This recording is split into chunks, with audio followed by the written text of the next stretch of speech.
Bonsoir, bonsoir et bienvenue dans ce quatrième épisode Entrepreneur spirituel, le podcast. Et ce soir, j'ai une phrase pour toi, que ta médecine soit tes aliments et que tes aliments soient ta médecine.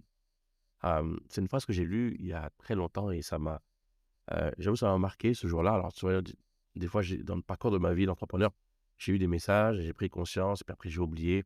Et ça fait un des messages que j'avais oublié. Euh, et voilà, c'est que ma médecine soit mes médicaments, mes médicaments, ma médecine. J'ai pris conscience ce jour-là quand j'ai vu ça pour la première fois que je suis entrepreneur, je kiffe ma société, j'aime mes projets, etc.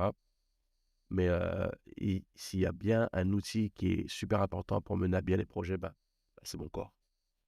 Et je m'étais rendu compte que j'ai pas trop fait attention à mon corps. J'avais laissé ça un peu en arrière. J'étais plus focus sur le mental et mettre en place des projets et puis aller chercher l'argent, etc. Et j'ai laissé un peu le côté corps de côté. Euh, Plusieurs fois, euh, je suis revenu en cette conscience-là et j'ai commencé à faire un travail. Mais à chaque fois, j'ai oublié. Jusqu'à dernièrement où peut-être que pour la première fois, j'ai vraiment senti une prise de conscience. Peut-être l'âge, l'arrivée des 50 ans qui fait que la prise de conscience est la plus importante. Mais là vraiment, ça a été comme une révélation. Je dirais, mais tu comprends pas en fait euh, toute cette mission que tu as, tout ce que tu veux transmettre, tout ce que tu veux créer de par le monde. Il faut deux jambes. Il faut pouvoir marcher, il faut pouvoir prendre l'avion, il faut pouvoir parler, il faut pouvoir avoir les yeux ouverts, il faut pouvoir réfléchir, faut tout ça. Et la machine, c'est le corps. Alors oui, nous sommes des êtres spirituels qui vivons une expérience humaine. Et je suis conscient que je suis énergie, je ne suis pas le corps. Mais en même temps, en prenant- en- l'entrepreneur que je suis a choisi d'incarner dans cette matière et dans ce monde physique, voilà, ça fonctionne avec le corps. Alors on y est. Que, que ma médecine soit mes médicaments et que mes médicaments soient ma médecine. Ça m'a amené voilà, prendre cette conscience et commencer à regarder, à comprendre l'être humain, mais cette fois-ci sur le plan physique. C'est vrai que je n'étais pas super intéressé, tout ce qui était vitamines, tout ce qui était organes du corps. Je n'ai pas le cours de sciences ou biologie ou peu importe. J'étais pas la science naturelle, voilà. J'étais pas là, j'ai loupé les classes. Et là, du coup, j'ai repris les cours, pas les cours, je veux dire, mais comme un intérêt, savoir ok, où est le cœur, où est l'organe, à quoi ça fonctionne. Euh, et ce regard que j'ai sur ce corps, finalement, sur toutes ces parties de moi, c'est le même que j'ai sur toutes euh, les entreprises que je mène ou les projets que je mène. Je le fais avec beaucoup de sérieux, toujours dans un objectif de comprendre et savoir comment le faire au mieux. Dans mon expérience, j'ai utilisé pas mal de choses. Euh, Calorique, faire du sport, euh, les jeûnes intermittents, 16-8, le jeûne. J'ai fait un peu de tout de par le temps. Puis j'ai compris qu'en fait, la chose primordiale, c'était l'alimentation. En mars 2023, j'ai reçu un message, j'étais en Afrique pour la Greatness Academy au niveau 1, et j'ai reçu un message qui me disait d'arrêter de manger des énergies mortes. Et ça faisait référence à la viande, aux poissons, aux animaux. Alors, je suis très conscient que euh, lorsque je consomme aussi des plantes, c'est quelque chose qui est vivant. Mais là, le message était propre à ce qui est euh, animal. Donc, je suis quelqu'un, comme tu le sais, hein, je te l'ai dit dans les podcasts précédents, j'écoute assez, j'écoute vraiment mon intuition et j'ai arrêté ce jour-là, de but en blanc, de manger de la viande. Pourtant, le poulet, c'était vraiment quelque chose que j'aimais beaucoup. Mais ce qui était intéressant, c'est que le message est venu avec une prise de conscience. Ce message et cette prise de conscience sont venus avec une intégration qui fait que je n'ai pas eu d'effort à faire pour arrêter de manger de la viande. Ça a été quelque chose que du jour au lendemain, c'était intégré. Et même si je peux voir des fois des gens manger du poulet, je me dis, putain, c'était bon, mais je n'ai pas envie en fait. Donc, je suis en gratitude pour ça. Et par la suite, j'ai commencé à comprendre les impacts que pouvait avoir la viande, le poisson sur mon corps. Je parlais de mon corps, je ne parlais pas des autres en général, je parle vraiment de moi. Euh, et pourquoi il fallait que j'arrête. Puis ensuite, commencer à prendre conscience de comment. J'habite dans une ferme, comme tu le sais, donc comment est-ce que je fais pousser les aliments. Alors, pour la petite histoire, moi, je fais que du bio. Donc, dès le départ, j'ai voulu faire ça. Et donc, ça allait dans le sens de l'alimentation, de manger des choses de planter des choses, utiliser des produits naturels qui me permettraient d'avoir une alimentation plus saine. Je commence à découvrir également que, alors, je ne sais pas si tu le savais, si tu mets une graine, une semence sous ta langue pendant 20 minutes, ensuite tu la sèches, et puis après tu vas la planter, et bien cette graine-là va produire un fruit ou un végétal qui va donner à ton ADN exactement ce qu'il a besoin.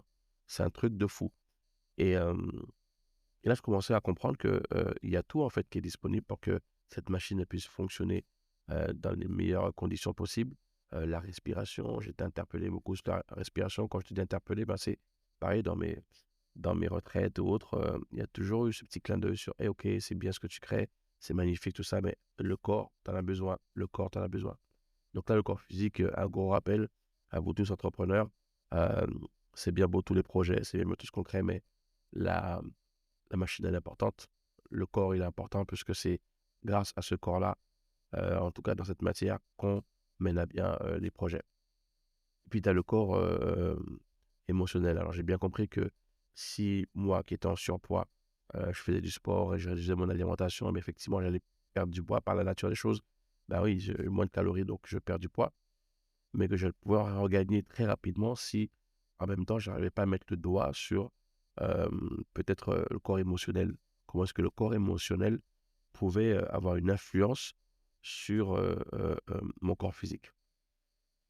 Ça a été intéressant. Alors du coup, bah, c'était là, vraiment là où je travaille chaque week-end à pouvoir détecter les croyances, parce que les émotions viennent des croyances. Il faut d'abord que je crois qu'il se passe quelque chose et ce que je crois qu'il se passe va générer une émotion. Alors, dans le travail que je fais, pour ceux qui connaissent la Goethe Academy, je ne vais pas identifier les émotions pour changer d'état.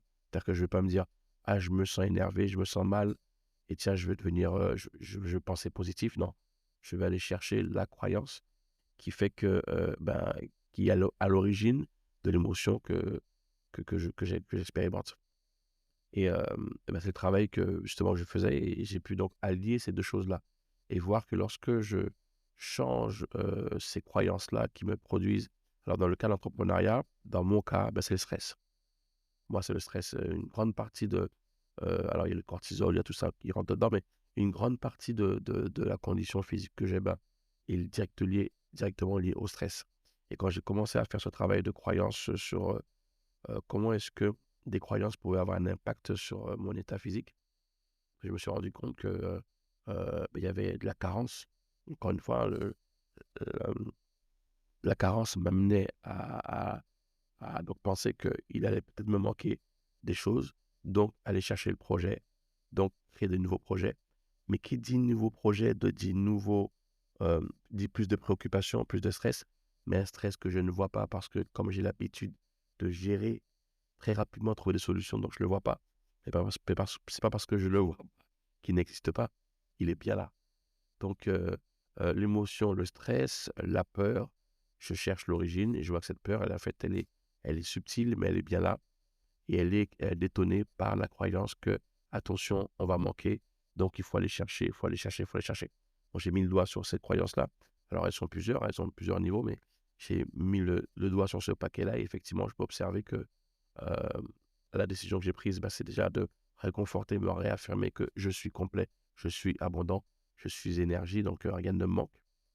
Et puis deuxièmement, de me dire, ok, bah, si je m'écoute réellement et j'agis pas depuis la peur, depuis la carence, est-ce que j'ai vraiment besoin de tout ça? Et là, je commence à dire, ok, stop, non, non, non, j'apprends à dire non du coup.